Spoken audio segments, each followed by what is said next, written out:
Life and Teaching of the Masters of the Far East, Volume 2, Chapter 1. The morning of January 1st found us up early with faculties alert. Everyone seemed to feel that there was something ahead that would make our past experiences but stepping stones for those to come.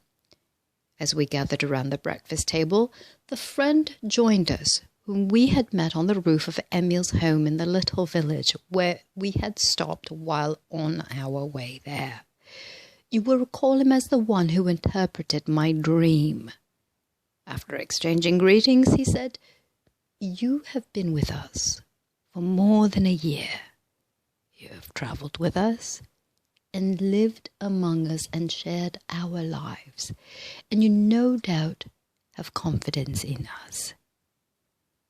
As you will be with us until April or May, I have come to invite you to go to the temple of the great Tau cross, which you have observed is cut in the rock of the cliff just outside the village."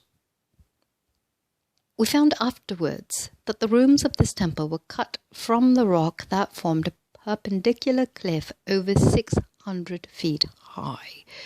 The openings that formed the rooms were cut deep enough into the walls so that all walls were of rock. Wherever it was necessary to place windows to admit light and air, openings had been cut through the outer wall of the cliff which faced south. The openings for the windows were about 8 feet square, and each room had 2 openings, except the first or lower room. This room had only 1 opening, which communicated with a large crevasse that was worn in the rock wall just east of the temple. When the rooms of the temple were cut from the rock, this room had no opening other than the entrance, which was from a tunnel cut from the solid rock and terminating in the crevasse mentioned. The opening for the window was put in later. Originally, the entrance to the tunnel was hidden under a great boulder, which was one of a mass that had fallen from the sides of the cliff and lodged on a projecting shelf, and this boulder had been so arranged that it could be dropped into place from the passageway. When in place, it could not be moved from the outside. The only way of reaching this shelf was by a ladder about 50 feet long that could be raised or lowered from above. The openings that served as windows were fitted with great flat stones that fitted into grooves at the bottom so that they could be slid into place. When they were in place, there was, to one standing in the village, no appearance of an opening. We were told that this construction was resorted to for protection from the marauding bands that infested the country farther north. These bands, at times, came as far south as this village.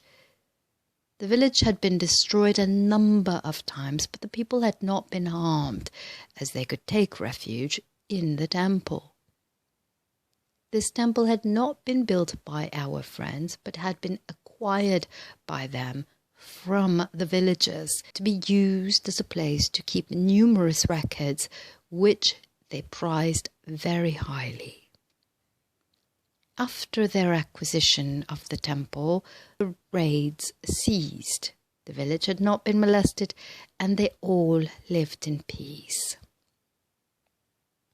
It is claimed that some of these records date back to the period of man's advent upon this earth, that these records are those of the Naacals, or Holy Brothers, as they were called, and that they came direct from the Motherland of Man. It is also claimed that these Holy Brothers came direct to Burma and taught the Nagas. These records seem to prove that the forefathers of these people were the authors of the Sourya Siddhanta and the Earlier Vedas.